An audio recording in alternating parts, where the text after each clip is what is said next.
All right, so now let's move on to item number 3 for today's episode of Washington in Focus Daily.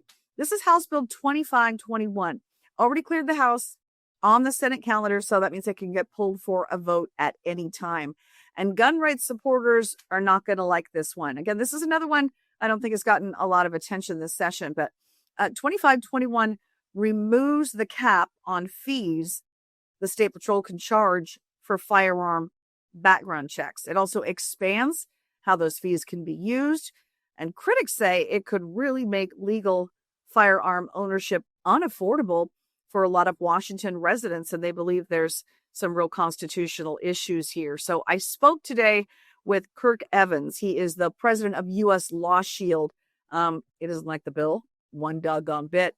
U.S. Law Shield, if you're not familiar, they help people in cases where it's self-defense and maybe somebody had to use a firearm. That is a difficult legal landscape to navigate. So they help folks. They do a lot of other things to kind of promote self-defense for folks with firearms, especially in communities where we have low policing numbers, like in the state of Washington, where we have the lowest number of law enforcement per capita. So he questions State Patrol's contention that they need this bill because $18 for a background check fee isn't going far enough. So here's part of that conversation I had today with Kirk Evans of U.S. Law Shield. It is a great, great bill if you have no understanding of how government functions and how the real world functions.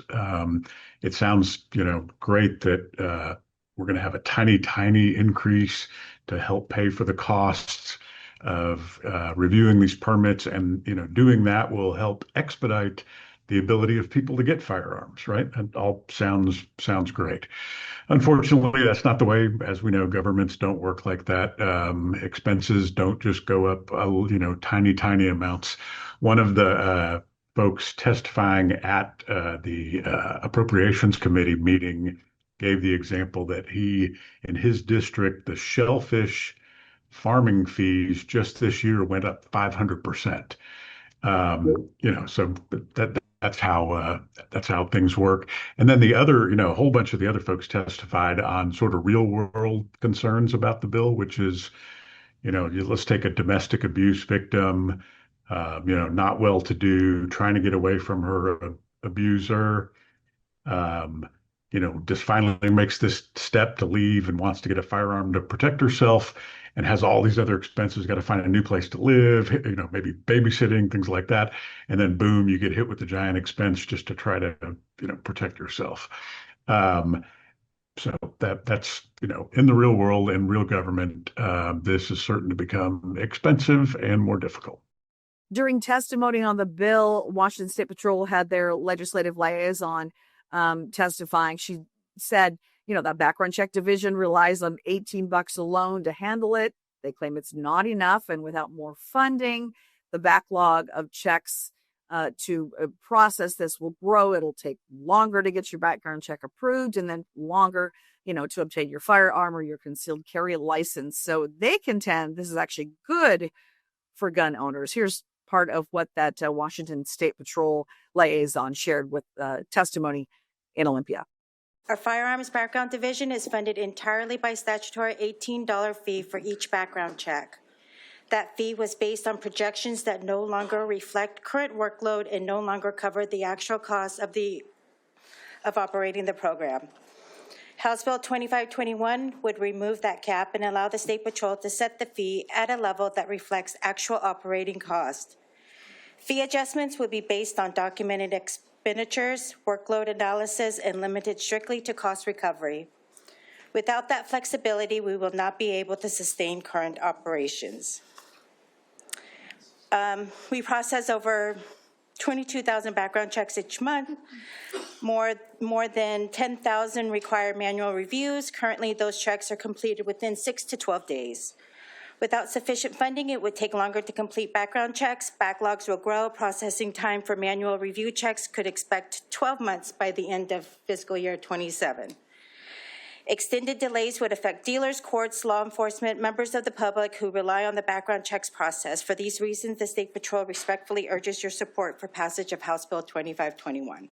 There was also a lot of testimony in that same hearing in opposition to the bill, including from Jane Milhans. She survived a home invasion several years ago and has since become an advocate, especially for women. She holds firearms training sessions for women, and her contention is, be prepared to protect yourself, because whether it's a home invasion or, another scenario where you might not be able to wait for law enforcement, to save your own life or the life of a family member. So here's part of Jane Milhans' testimony.